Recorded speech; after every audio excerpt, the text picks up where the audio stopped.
Hey everybody, how you doing today? Daniel Franklin here, SouthernCharmHolsters.com, and we have several of my little 3D printed ammo holders in front of me here, and I just finished Smith Wesson 500. Now these, I make the little cover for them. They stay in real good if, when you put them in, they go down to right there.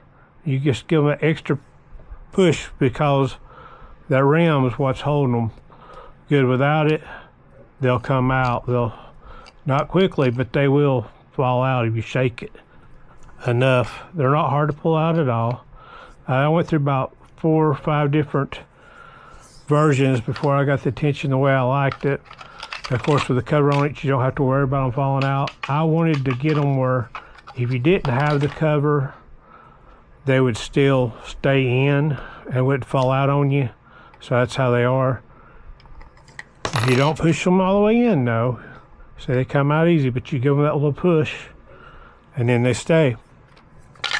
Now, unfortunately, I don't have a 500 myself. Maybe in the future someday I'll get one, but biggest I got right now is a 44. I'd like to have a 454 Casull or a 460, but I haven't even shot a Casull, so I don't know. Maybe I don't really want one, who knows. But anyway, we have, of course, I started out, I did shorts. I did 22LR. Now, the 22LR, that was the first one I worked on. I did a little green version, and it drove people crazy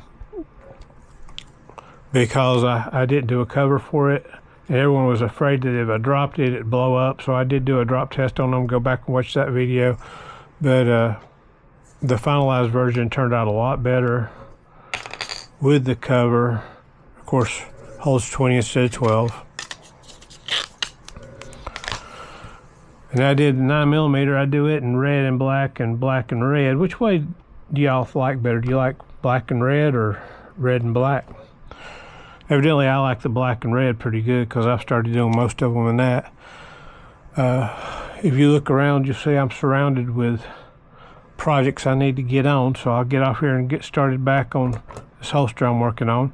But let me know what you think about these little 3D printed ammo things. And the reason I started doing them is I actually had people asking if I could make a little compact way for them to carry some extra shells that was cheaper than the leather pouches I do. So these little things aren't but about $15 a piece, which nowadays you can't even hardly go to McDonald's for $15. But